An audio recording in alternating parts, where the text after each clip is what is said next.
What's up everyone? So today I'm joined with Leo. He is a medical student in Ireland. So the topic of this video today is doctors and why they don't know as much about nutrition as all of us think they do. All of us believe that doctors are the people to go to, and a lot of people put their full trust in their doctors to help them out with their problems. And as nutrition obviously plays a huge role on our health, we obviously trust the doctors to give us advice on that as well. The reason why most doctors don't know any more about nutrition than your average person pretty much is that there is little to no nutritional training in medical schools today. And trust me guys, I know this from first-hand experience. I was actually quite surprised over, we even have a module called Nutrition and Energy, but most of it goes to biochemistry, pharmacokinetics, drug reactions and how it's processed in the body, Krebs cycle, glycolysis, beta oxidation, that sort of thing. But very little emphasis goes on the actual nutrition. We've already gone through all the nutritional training that we are going to receive, and that is just about 3 or 4 lectures on nutrition, a few lectures on vitamins, and then we had a couple of lectures on digestion. And let me tell you, unfortunately the nutritional lectures were very disappointing. We got taught on food pyramid, something that is so outdated. I learned about it in primary school when I was 10. Like John said, it plays a huge part in our health, nutrition does. And you would hope that doctors knew more about nutrition, but it just is not the case. And this is not just my school, this is not limited to my school alone. Many doctors admit to not really knowing anything about nutrition. And the latest survey in the United States examining medical schools and their curricula on nutrition found that less than a quarter of medical schools in the US even offered a nutritional course, and this nutritional course is optional, so most people won't be taking them. Some of my personal training clients come to me and say that their doctors have recommended them to stop eating a vegan plant-based diet and start eating meat again. So do you think that doctors in general advise against the vegan diet? Yes, and this is just because of the total ignorance towards veganism. Pretty much none of the medical students know anything about veganism. How do you get enough protein? They ask you the exact same questions as a random person on the street. And for example, one of the lectures on nutrition, I told the lecturer, I'm vegan, what do you think? And the lecturer was like, oh, you're setting yourself up for a iron deficiency. The American Dietetics Association has come out and said that vegan diets can be optimal for all stages of life, including pregnancy, childhood, for athletes. It just comes down to a general ignorance on the subject of veganism. So this unfortunately means that many doctors don't give good nutritional advice to patients and rather resort to drugs, which also resorts to the patients continuing to eat bad foods while taking drugs as a means of treating themselves. Yeah, and that's exactly another result of the educational program, where the emphasis is mostly on recognizing disease, making a diagnosis, and treatment with medication. That is the main focus of the general practice of doctors today. Doctors eat pretty much just as unhealthily as anybody else. As back in the days when smoking was around, doctors were some of the worst smokers in society. The pleasing mildness of a camel is just as enjoyable to a doctor as it is to you or me. Today, doctors eat a lot of junk food just like everyone else.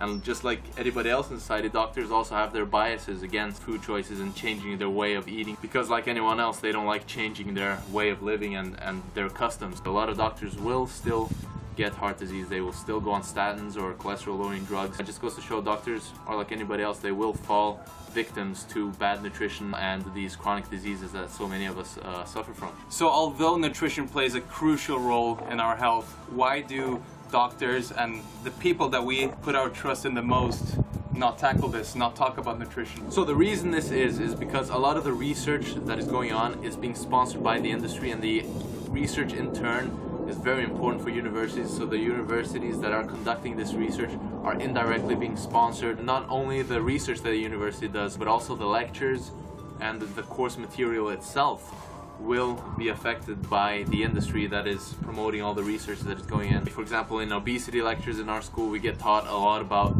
different drugs on the market, only a little bit about lifestyle and the nutritional choices that you can make to avoid obesity. So because a lot of these studies are being funded by the industry themselves, then we get a much more positive view in favor of those companies. So studies sponsored by these companies or conducted by these companies that have a negative outcome, they find negative things about whatever it is they're designing, are a lot less likely to be published. So this shifts and gives kind of a bias towards whatever it is that they're studying. And it's not like there aren't any studies for lifestyle and dietary interventions.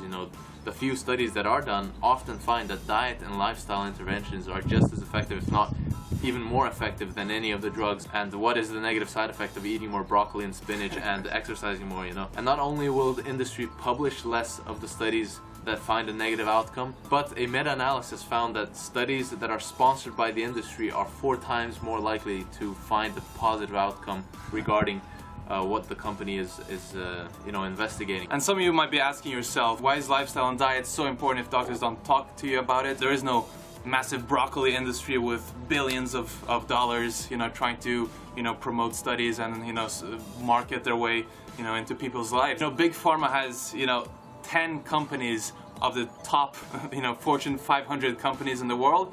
10 of them are Big Pharma, and those 10 companies make more money than the rest of the 490 Fortune 500 companies combined. If you don't think that that plays a part in, you know, the perception of the public, you're very mistaken. In the US, for example, they're spending $290 billion on drugs yearly. And what are the effects of that? 49.8% of the American population is taking at least one prescription drug in the past 30 days. And that doesn't even account for painkiller, like over-the-counter stuff. That's prescription drugs. 50%. And 1 in 5 Americans are on 3 or more drugs in the past 30 days of their lives. So it's insane, guys. And if you think that doesn't have an effect on education, they donate money to universities as charity. That is pretty much like, you know, tax-free marketing for them. And if you're thinking, oh well, you know, the FDA is there to regulate, blah blah blah, the system is corrupt and we're not here to, you know, go deep into this stuff. You can go do your own research. There are tons of leaked documents finding that the FDA have board members who are in the pharmaceutical industry and they influence decisions and regulations and all that kind of stuff.